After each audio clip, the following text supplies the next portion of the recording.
इन तस्वीरों को देखिए।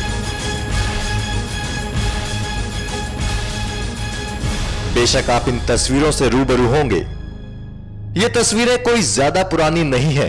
कश्मीर के अलग अलग हिस्सों में सुरक्षा बलों पर हो रही पत्थरबाजी की ये तस्वीरें गवाह हैं। किस तरह कश्मीर में आजादी के नाम पर आतंक की पत्थरबाजी हो रही थी। और अब कश्मीर की ये ताजा तस्वीरें देखिए। सब कुछ शांत, सामान्य और पटरी पर आया हुआ लगता है। ना कोई पत्थरबाजी, ना कोई कर्फ्यू और ना ही माहौल में कोई बदहवासी। तो आखिर ऐसा क्या हुआ कि महज कुछ ही दिनों में सुलगता कश्मीर शांत कश्मीर बन गया?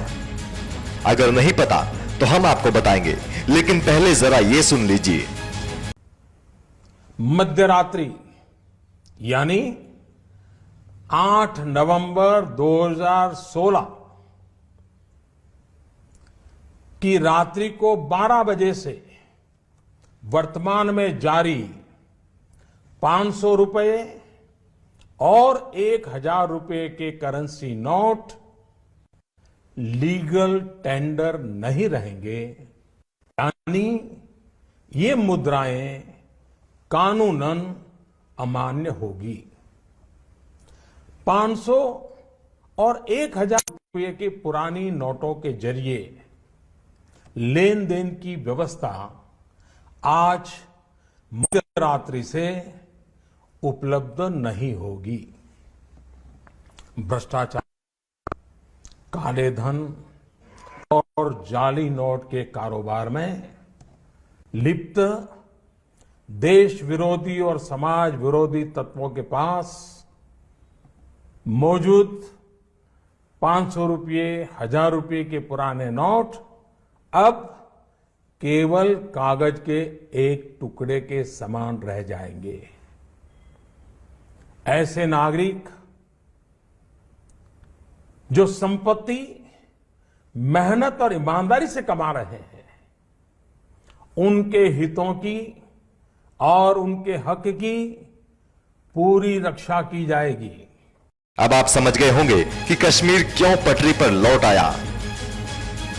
दरअसल जब से प्रधानमंत्री ने 500 और 1000 रुपए के नोट बंद करने का ऐलान किया, तब से काले धन पर चोट होने के साथ साथ आतंक को मिल रहा पोषण खत्म हो चुका है।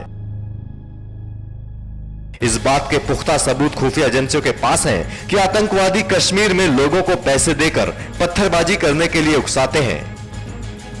फर्जी करेंसी के जरिए भारत की अर्थव्यवस्था को पाकिस्तान की तरफ से नुकसान पहुंचाने की कोशिश काफी पहले से की जाती रही है। कश्मीर में अक्सर पाकिस्तान के झंडे फहराए जाते रहे हैं।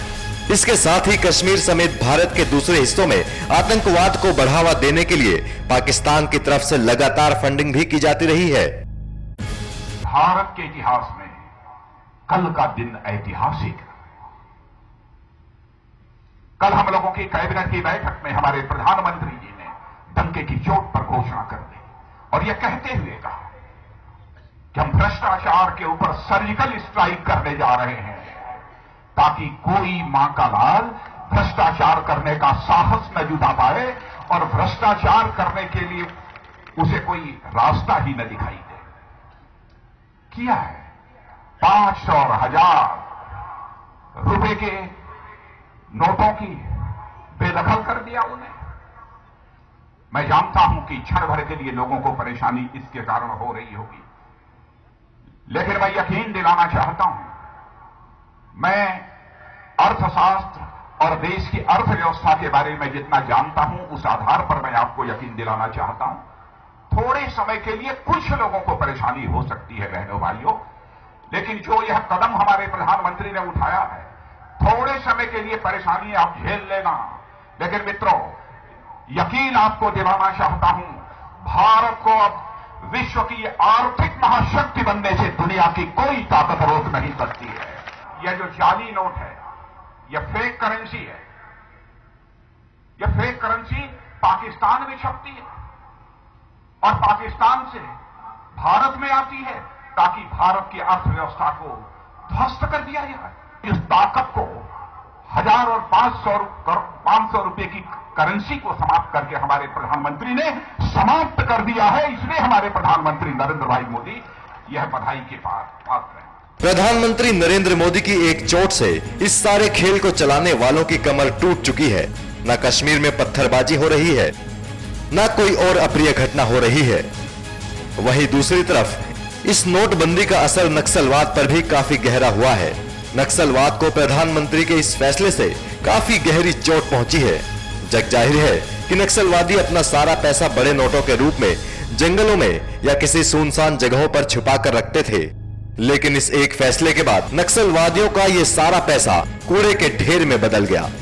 तो कहा जा सकता है कि ये सब असर उन लोगों के गाल पर एक करारा तमाचा है जो प्रधानमंत्री नरेंद्र मोदी के नोट बैन के फैसले का विरोध कर रहे हैं। एनएमएफ न्यूज की रिपोर्ट।